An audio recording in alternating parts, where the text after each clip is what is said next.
Welcome to the Impact of Educational Leadership Talk Show podcast, hosted by ID3 and Professor Jeff Willie.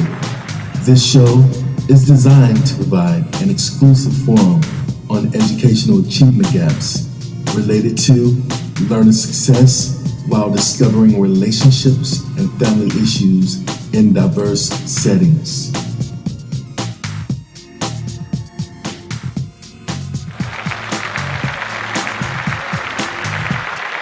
All right, we're back again with the Impact of Educational Leadership, episode 12. I'm your host, ID3, along with Professor Jeff Willie. Tonight we have Diane Birdwell.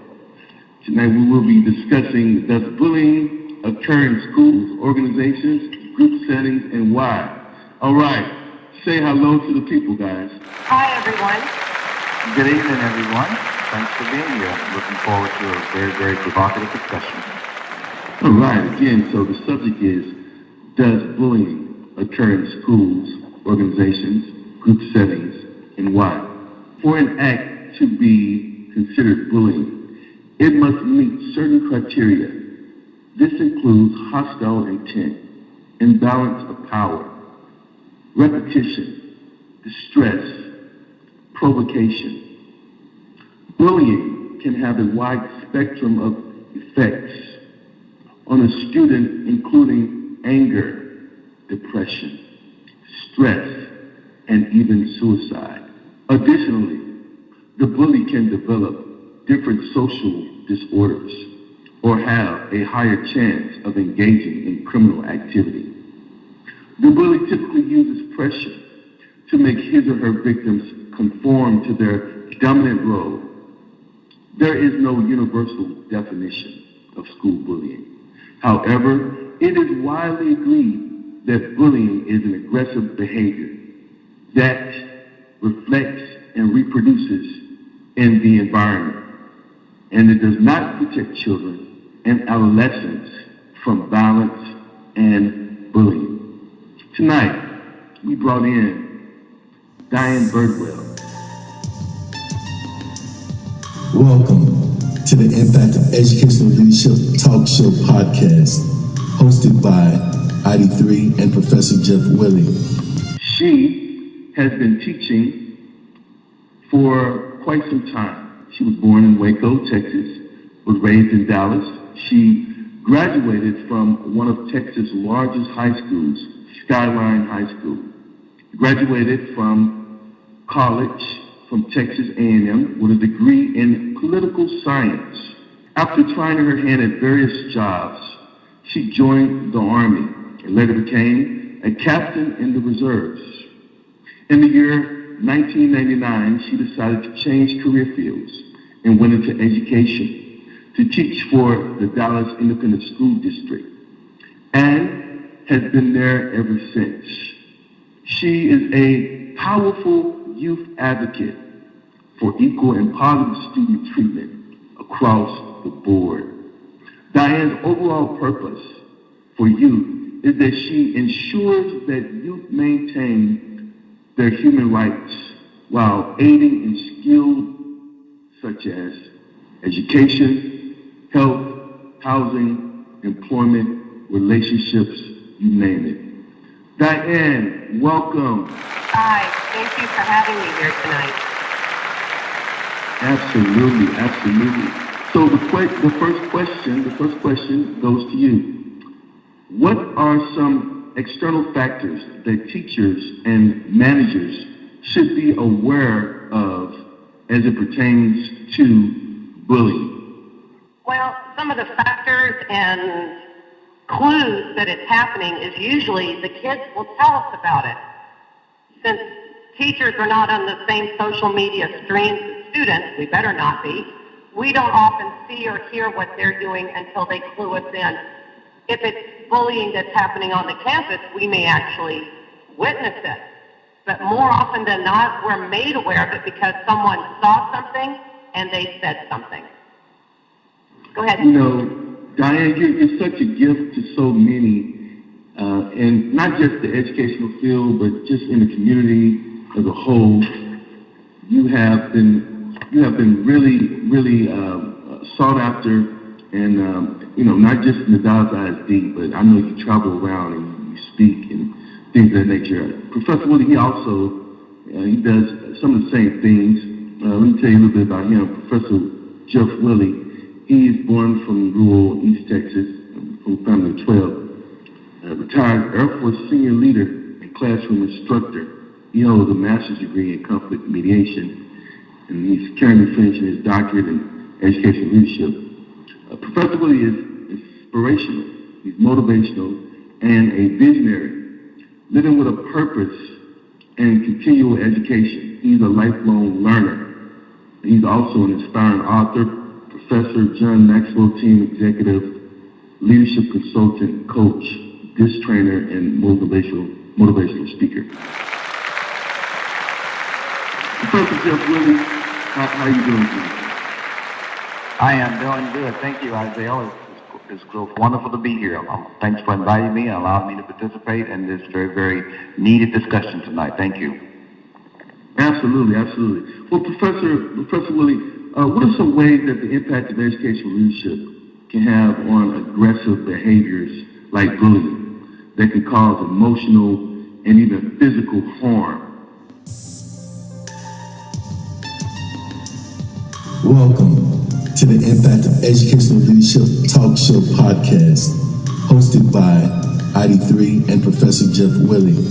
Could I, do you mind? Let me follow up with Ms. Birdwell. Diane stated, "What kids will tell you," and kids saw something. Absolutely.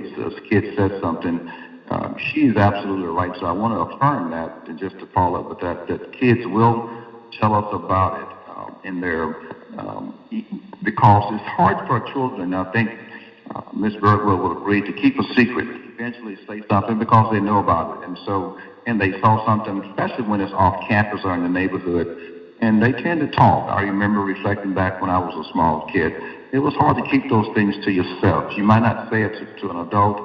You're definitely going to tell another kid that's going to tell another kid, another child, and eventually to get back to an adult, an educator. And it's a responsibility, of course, you know that. Once the adult is made aware of it, we have a responsibility to report that immediately. We can't keep that to ourselves, and we have to let the authorities be aware, because bullying is a major, major impact. But I want to start what you were saying, the aggressive behavior causes emotional or physical impact. And I want to go this direction on that. I think it's significantly important for us educators, the adults, that we be positive role models for the folks on the campus. So when you see aggressive behavior, you have to respond with that in a very, very positive way. Because you would definitely, if you respond with aggressive behavior in an aggressive way, you adding fuel to the fire. And you want to be able to de-escalate instead of escalating. For those who don't know, I'm a former police officer in the U.S. Air Force and an Arkansas State Police instructor, and I used to train my officers to learn to de-escalate, find a way to stay calm in the midst of the chaos. In a crisis situation, someone has to maintain their cool, and the adult has to be the person in the room to maintain the level-headedness and their cool and calm and being collective, so you can de-escalate that aggressive behavior. And that aggressive behavior, once they recognize that you're not going to rise or lower yourself to that, and most of the time, I can't unequivocally say all of the time, they will eventually start de-escalating. But you got to have a belief, though, in what your words and your actions. And you may be familiar with this, and most of us are familiar with this chant called "Sticks and stones may break my bone, but words will never hurt me." And you've heard that before, and I heard that growing up as a child. But obviously we know that is not true, because those words, what students are using, what the adults are using, cause long-term emotional harm that may significantly impair an individual from reaching his or her full potential. And so bullying definitely would impair a young man or woman emotionally from reaching their full potential. So we have to be very careful, even as adults, when we speak to our youth, that our tone must be in a very caring, monotone, caring way, considering what you're thinking before you speak, and make sure that your words become music to someone's ear, even when you're approaching someone that's aggressive. And I can cite a few examples on my own in responding to an aggressive behavior in the course even in my own immediate family, but just on the campus itself. When I'm seeing an aggressive behavior, I found a way to neutralize that by smiling, by embracing them in a polite way, and by tapping into what their gifts are. You are a good-looking young man. You are a powerful person. You're very influential. You are very smart. You are intelligent. So I start using those build-up words instead of those tear-down words. And as an educator, we can consider those things before we act and before you approach.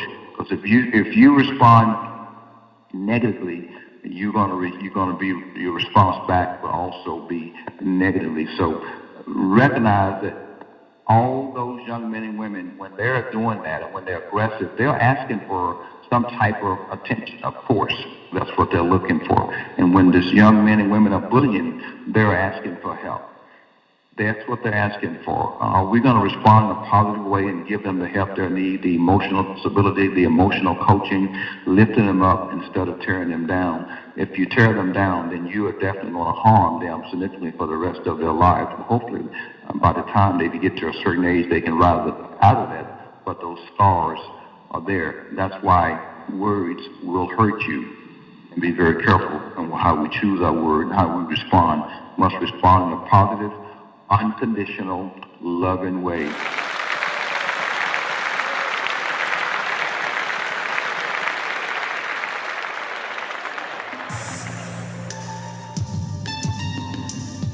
Welcome to the Impact of Educational Leadership Talk Show podcast, hosted by ID3 and Professor Jeff Willie. This show is designed to provide an exclusive forum on educational achievement gaps related to learner success while discovering relationships and family issues in diverse settings.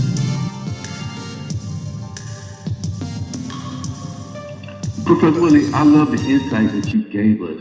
And I'm going to pull a little bit more from Diane Birdwell, and I want to kind of combine both of you guys' comments together, because you mentioned something about neutralizing aggressive behaviors. Now, I read some articles on you, Diane Birdwell, as it relates to the local news station, and you were in some talks with the school district, and you were representing educators when you spoke up for the local National Education Association chapters.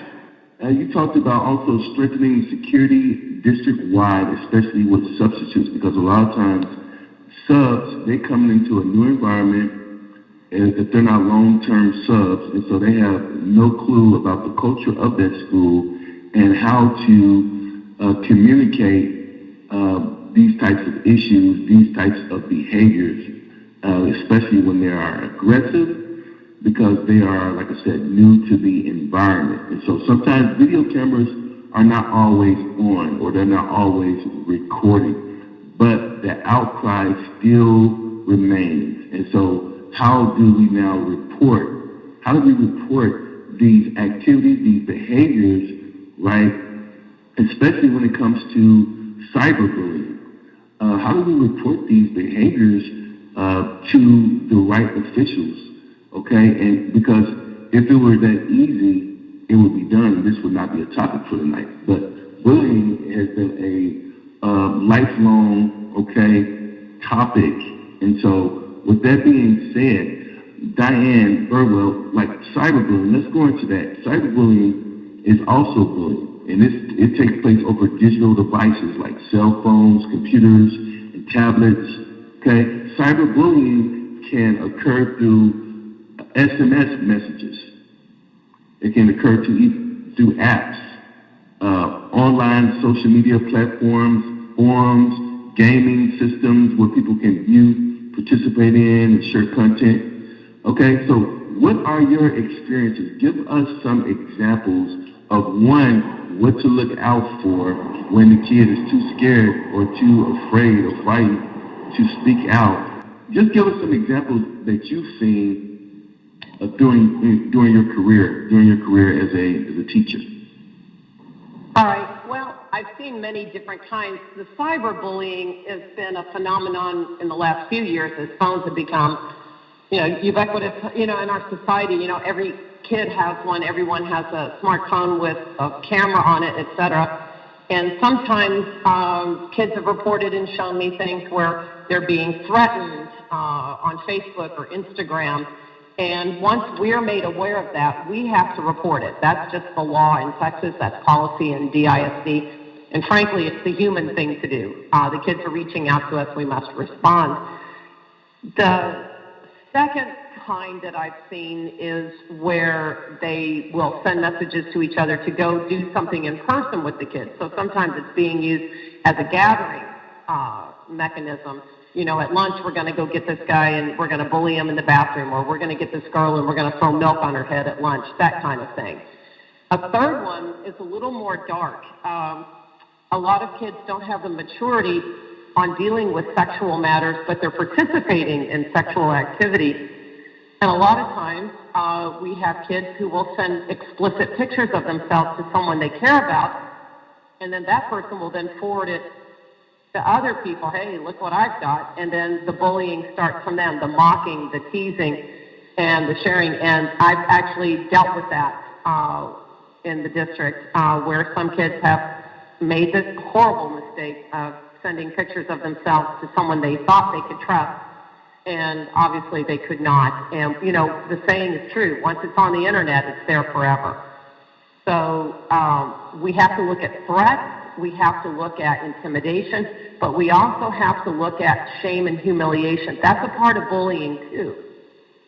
So the professor might want to comment on that. Yes, very, very, very good. Thank you for bringing it out in the dark. One of the key components that I picked up is that sometimes we use those messages for gatherings, and I have witnessed that as well. And I've also witnessed the photos, sharing a photo with someone that you trusted or you thought you trusted, that was your friend, and of course they share with others. And then the bullying and the taunting starts after that, even during school as well as after school. And I have, what you have said, Ms. Birdwell, is that once we know about it as the adult, as the educator, we must report that immediately. And the reason I say that, because I have watched several educators lose their jobs by not reporting it in a timely manner. And that got reported to the law enforcement authorities before the schools were taking action. And so once the law enforcement authority received that, and the school was asked, why haven't you taken action on this? And so, of course, they delayed it, and they were protecting folks. And I watched educators lose their jobs in the last several years. I won't mention any particular school district, but several educators have lost their jobs, administrators, coaches, counselors, and teachers, because of lack of reporting in a timely manner when something was shared. And when it was found out, the parent knew about it before the school was taking action, and then the parent reported it to the school. Why haven't the education system has taken action? And it's absolutely right. That is very, very important. I can't stress that more. Educators, once you know about it, it's best to report immediately and deal with the fallout, but report, because if you don't report, the fallout is extremely worse. That's been my experience just by watching some people that I know personally have lost their jobs because of lack of reporting. This is a powerful, powerful discussion. Those of you that are listening in.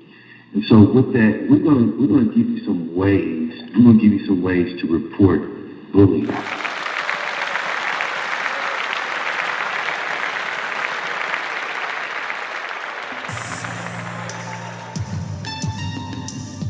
Welcome to the Impact of Educational Leadership Talk Show podcast, hosted by ID3 and Professor Jeff Willie. Okay. And so let me ask this question. Hey, either one of you can jump in at any time. So how do you report? How do you report bullying? Give us some ways to report bullying. Whoever wants to go first. I'll go ahead. If the student trusts an adult in the building, anyone, even a custodian or the kitchen ladies, as we call them, any adult in the building that is involved in education in a setting can then send it to the counselor and to the principals, because it's not child abuse. We don't report it to CPS, but bullying does have to be addressed, and we even have a form, a protocol for filling it out, and we have yearly training. We just had our training this week in DISD and across the state on how to take care of that. Professor? You're absolutely correct. The adults, and we must, all the adults on campus, to include bus drivers, they are trained on dealing with bullying, anything that comes forth with them. If that adult is being trusted, adult, please step up and report that immediately, because that young lady, that young man is trusting you. They're asking for your help. They're asking for your assistance. You're absolutely correct. Bus drivers, custodial staff, lawn keepers, anyone that's in the business of educating our youth, they're responsible for reporting, and they must go through training. When we have those youth camps, working with youth in the summertime and church camps, they go through the exact same training. It's required in the state of Texas that anyone that's working with youth must attend sexual harassment, child abuse reporting, bullying, and anything that works with our youth, because of our current state of affairs in our country right now and in our state. We must take the appropriate action immediately to protect our future leaders. Exactly. And one further thing, if we don't take responsibility and act on it, it can have tragic results. We had an incident about 15 years ago on my campus where a girl was being bullied by a gang of girls. And we knew they were going to jump her at the rec center down the road, and we notified the Dallas police, because we didn't have the ISD police then. And they were literally lying in wait inside the building, waiting to catch these girls, go after her, because we could never catch it. Unfortunately, somehow they figured that out, and they tried to jump her at the very last minute at the end of school day. But she was ready for them. She had a box cutter, and she slashed the face, both cheeks, of the lead girl of the gang that was harassing and bullying her. And she ended up, the victim of bullying, ended up being arrested for aggravated assault with a deadly weapon as a juvenile, and ended up in juvenile justice. And the girl who was doing the bullying ended up with a scarred face. She was cut down to the bone on both cheeks. So it was a tragedy for everyone. It was a miracle she wasn't killed, but it was also a miracle that the other girl wasn't accused of it, for murder. So we have to intervene before someone decides to take their own form of justice or retaliation. We see this with shootings, these mass shootings. A lot of these kids were bullied or imagined they were bullied, and they want to strike out. So we're saving lives when we stop the bullying. Professor, you agree? I totally agree. We are saving lives. And what's so ironic about this, the adult, everyone on the campus that's around our youth must be sensitive, must continue to listen to what the youth are saying. Don't take it as a joke. Don't respond jokingly. Don't take it for granted. React on it very quickly. And if you hear someone saying something aggressively about hurting another youth, another child, if you hear that as an adult, you must step in and intervene immediately. If you need to report it, I'd much rather for you to overreact and not react. The overreaction may save someone's life. Not reacting could cause someone their life or a child to be hurt and harmed significantly forever. Okay, guys, now I'm going to shift the conversation a little bit and try to make it a little bit more challenging, because this is so powerful and it's so impactful. I don't want to just stop with children. What about in the workplace? Welcome to the Impact of Educational Leadership Talk Show podcast, hosted by ID3 and Professor Jeff Willie. What are some things that you're seeing, especially when you're talking about new people on the job, new teachers coming in, okay? There are new teachers coming in. There is a possibility that some of them may be bullied. What are some of the things that you guys have seen as it relates to bullying in the office place? Professor, you want to go first? I would love to go first. Thank you so much for relenting on that. And we use a term now, especially in the HR world, we call hostile working environment. That seems to be the quote-unquote word. What it equates to, though, is bullying. Someone is being aggressive, has an aggressive behavior toward another person. And what I've witnessed in some campuses and in some workplace, the adult bullying is the leader primarily becomes the aggressor, and the subordinate is the aggressee, is the person that's being bullied. I've watched that happen in certain organizations where that primary leader is uncomfortable in his or her skin, and for him to feel that they are in charge, to have authority, they become very hostile and aggressive. And that is a form of bullying, because you are trying to force your way and force your will on a coworker or a subordinate. That is a form of bullying. Sometimes it's not reported as bullying because it's just reported as a hostile working environment, and of course grievance are filed.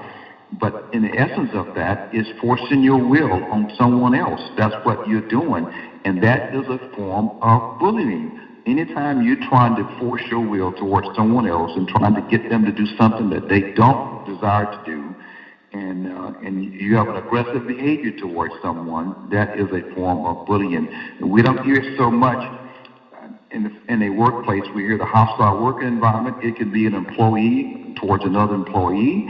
I want to force my will. I want to force my authority. I want to be the dominant force. And that person, if that person do a serious reflection on the way they was raised, that aggressive behavior has been part of their life for many, many years. And it is time for them to step back and see what's causing them. You will find out they are isolated. They have very little relationship with their co-workers or their employees or other leaders in the organization because of their behavior. They have an aggressive style behavior, and that is a significant form of bullying. We have to watch that, the tone and how they relate to one another, the tone that when you're talking to your subordinates, the tone when you're talking to your co-workers, because you have that mindset of aggressive behavior.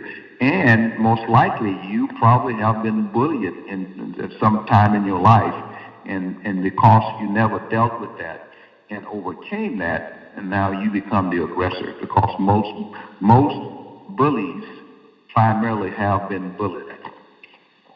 And that's part of the things I observed in the workplace.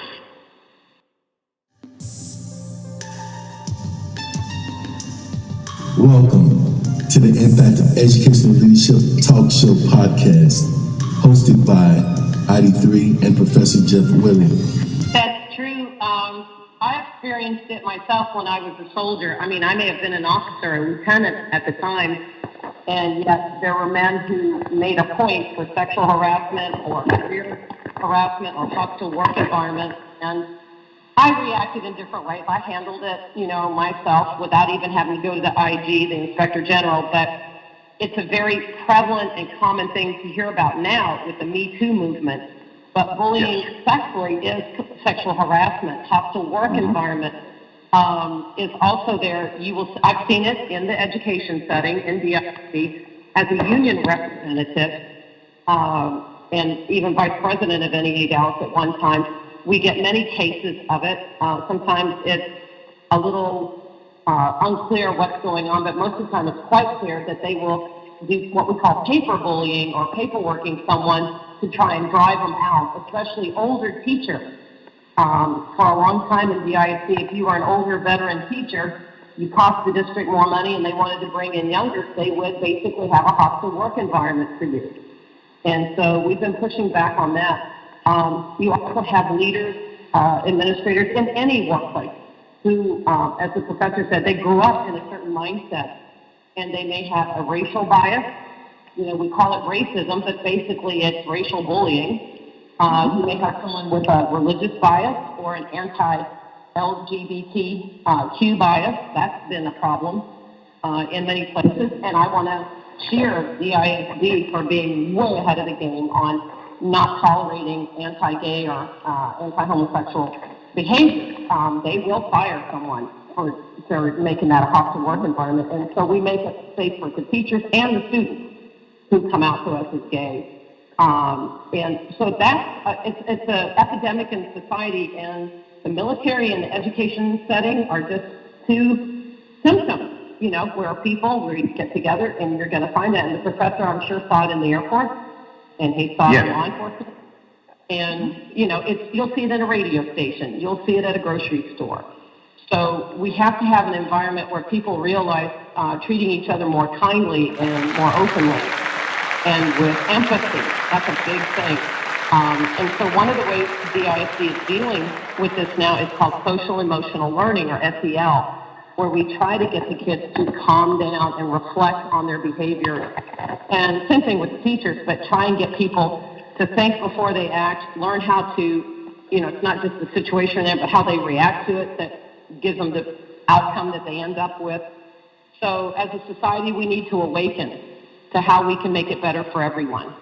Totally agree. And I have watched certain leaders, sexual harassment, didn't have a lot of respect for women in the workplace, and so they have used their authority to force their will on certain people, and not necessarily towards sexual harassment, but just being overly aggressive towards the females in the organization, because they were uncomfortable and they may have some problems with relationships with the mother or significant women in their lives growing up, and now they're in a leadership role in the organization, and they're in a position where they can force their will and be aggressive towards the opposite sex because their relationship with the opposite sex when they was growing up. And as we try to focus, I know counseling is part of it, but counseling primarily focuses on folks' weaknesses.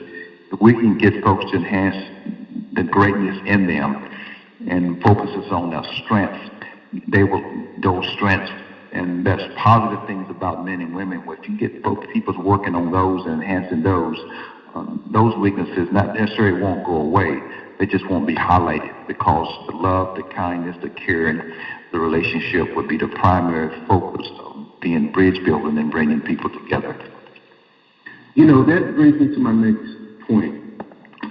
And whoever wants to go first, they can. It doesn't matter. This is a powerful discussion. This is also a serious discussion. Someone is going to learn a great deal about these behaviors because of this discussion tonight, because of this podcast tonight.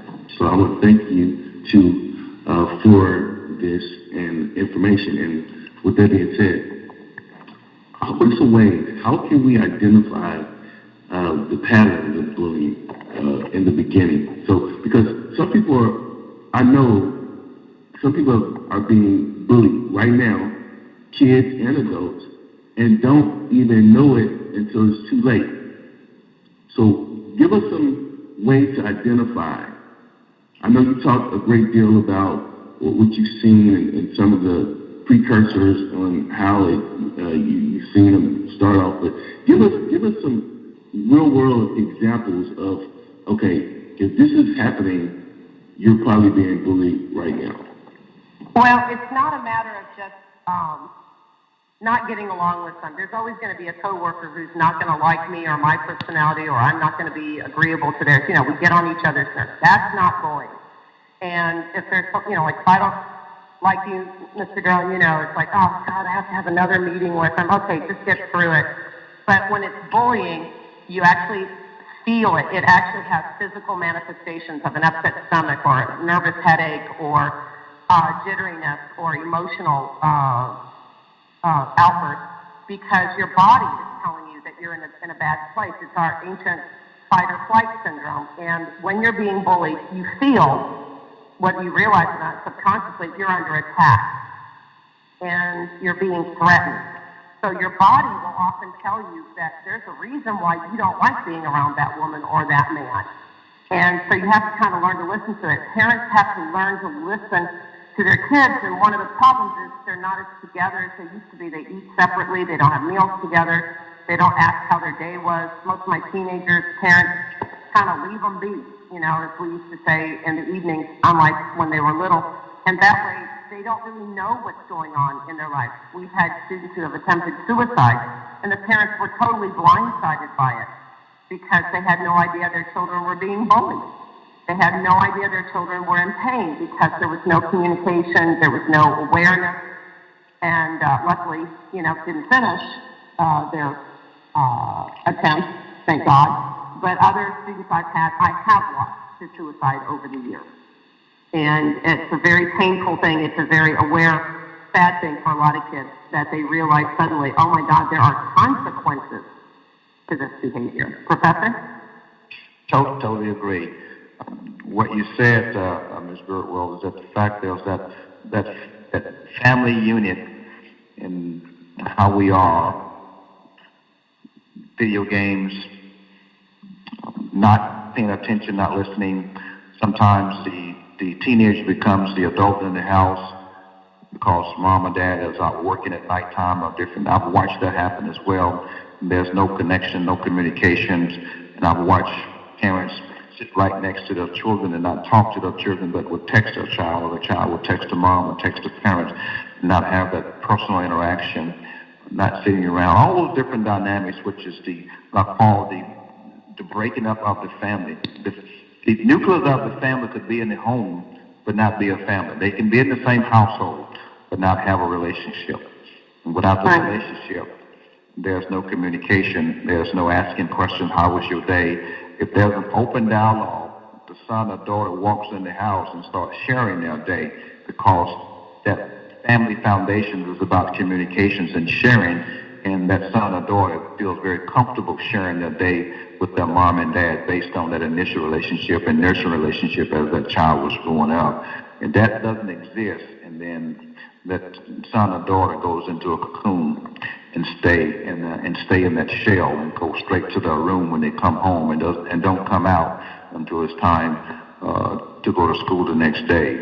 And as you stated, things happen, child being bullied, they're not sharing it with mom and dad, and they have suicide ideations or attempt suicide, and there's a major shocker, and the parents start questioning themselves. And yes, there's a moment of reflection, because the problem lies within that nucleus of the home. Somehow, hopefully we can communicate to our parents that you are a major part. You are, as a parent, you are not your child's friend.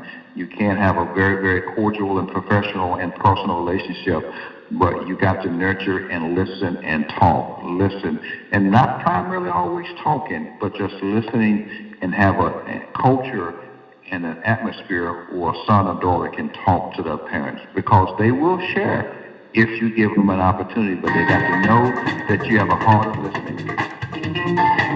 Well, all right. Well, we're out of time. With that being said, give us a takeaway from tonight's discussion. Who wants to go first? I'll go first. I really enjoyed discussing this with these gentlemen, and I hope the community that hears this podcast will reach out to people of all ages, not just young people, but of all ages, and see and notice and learn when people are in pain and suffering, and reach out to their religious community, reach out to their social community and their network, their medical doctors, anybody for help. Totally agree, and that this conversation needs to continue in a very, very positive way. Open up our ears, listen, and listen with our heart. Folks, the students are giving us messages. We just need to be in tune to those messages and respond to those messages and let people know that we care. But Madeline Hunter, kids don't care what you know until they know that you care. All right. Well, thank you for tuning in for another Impact of Education Leadership, episode 12. Good night. Welcome to the Impact of Educational Leadership Talk Show podcast, hosted by ID3 and Professor Jeff Willie. This show is designed to provide an exclusive forum on educational achievement gaps related to learner success while discovering relationships and family issues in diverse settings.